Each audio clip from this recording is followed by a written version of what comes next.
But truth was never meant to remain hidden forever. Then came the command that would change the entire course of the mission, and warned your nearest kindred. With that, the quiet years began to close. The message would now step out from private rooms into public life. And the city that had known Muhammad sallallahu alaihi wasallam as the truthful one, the trustworthy one, was about to hear from him something it had never heard before. This was no longer only a call to a few loyal hearts. This was now a challenge to the beliefs, the pride, and the power structure of Mecca itself.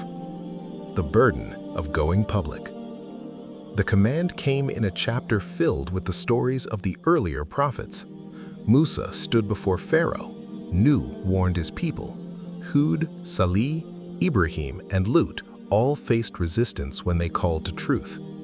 The message was clear. Falsehood may stand proudly for a time. It may seem rooted. It may seem untouchable, but it never lasts. Truth, however resisted, remains. And now that same truth had arrived in Mecca, a city swollen with pride, surrounded by idols, and deeply attached to its inherited ways. The Kaaba, built for the worship of Allah alone, had become the center of pagan devotion. Its custodians were the leaders of Quraysh. Its idols were protected. Its traditions were defended. Its economy, prestige, and authority were all tied to that system. So when the Prophet sallallahu alaihi wasallam was commanded to speak openly, he was not simply being told to preach more loudly. He was being told to confront an entire worldview. The first public warning begins at home. The Prophet began with those closest to him. He gathered his relatives from Bani Hashim and Bani al-Muttalib. Around 45 men came. These were not strangers. These were his uncles, his cousins, the people who knew his childhood, his honesty, his character, and his reputation. But closeness to a man does not always mean closeness to his message.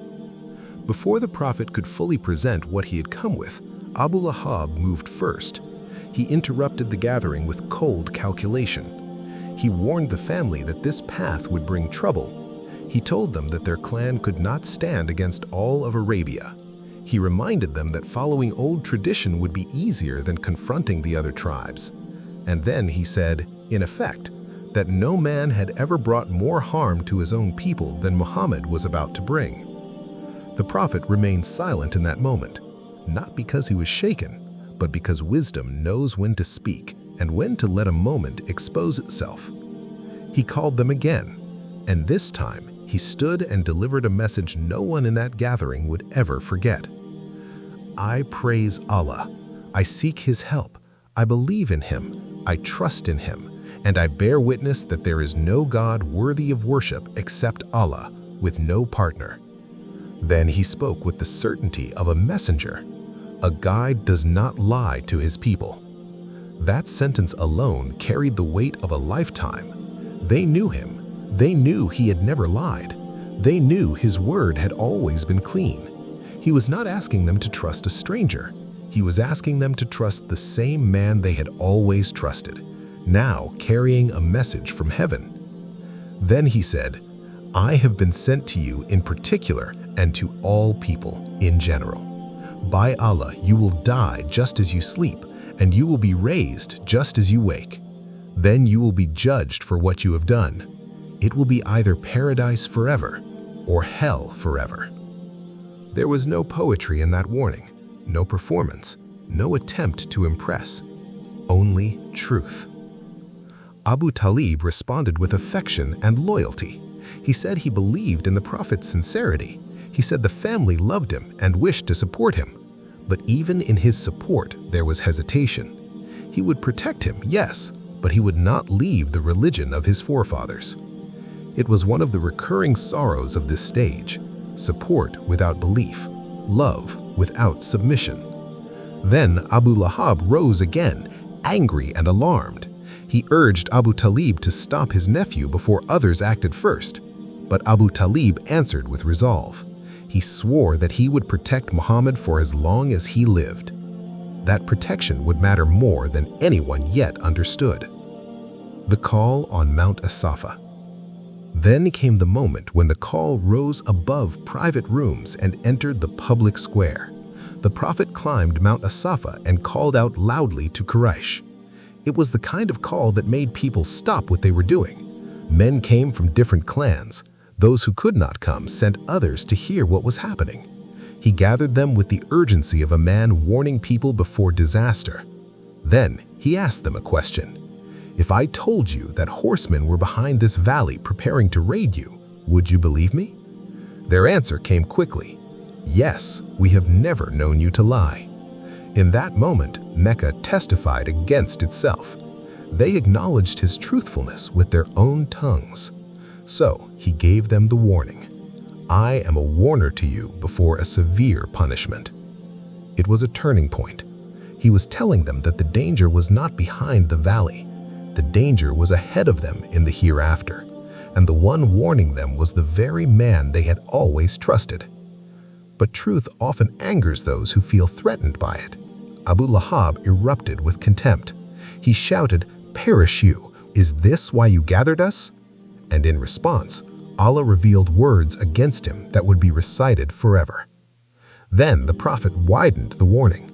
He called Quraysh by name, he called specific clans by name, and he even called his own daughter Fatima.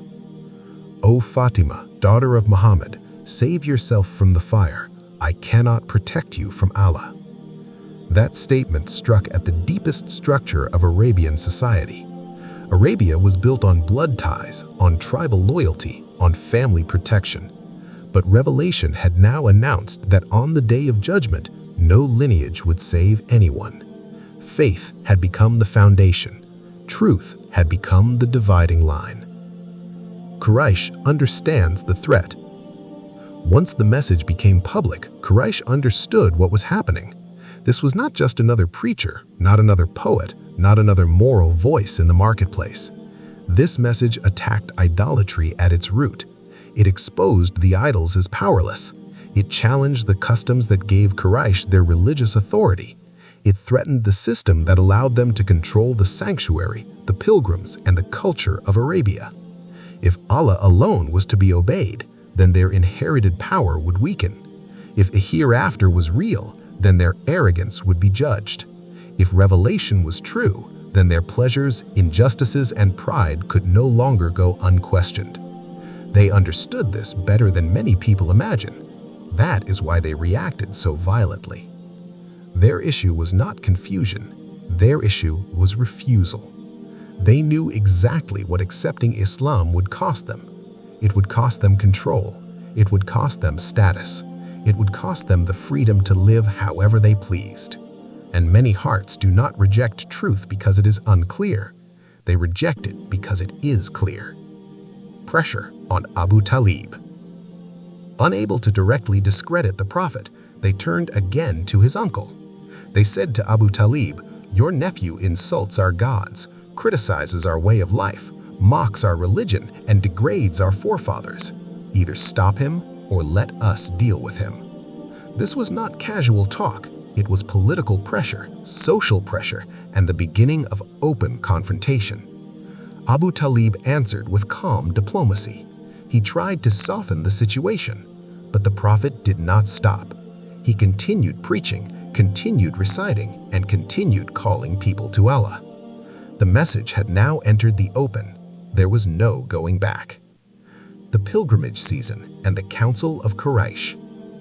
Then came another challenge. Pilgrimage season was approaching. Tribes from across Arabia would soon come to Mecca. If they heard the Quran, if they listened to Muhammad, the message could spread far beyond the city. Quraysh panicked. They needed a strategy. So they gathered and consulted al-Walid ibn al-Mughira. What should they call him? A soothsayer? No, his speech did not resemble soothsaying. A madman? No, there was no madness in him. A poet? No, the Quran was unlike poetry. At last, they settled on the label they thought would work best: magician. They would say his words were so powerful that they separated father from son, brother from brother, husband from wife. It was a lie born out of fear. Yet even in their lie, they unintentionally admitted something true. His message really was changing people at the deepest level. Abu Lahab became one of the loudest tools in this campaign. He would follow the Prophet publicly and shout behind him, trying to poison ears before truth could enter them. Still, the message continued to reach hearts, and despite all the noise, some still believed. Persecution and the first migration. Then the pressure turned darker. Persecution began to intensify. What had started as mockery and resistance became torture, isolation, and violence. It did not all explode at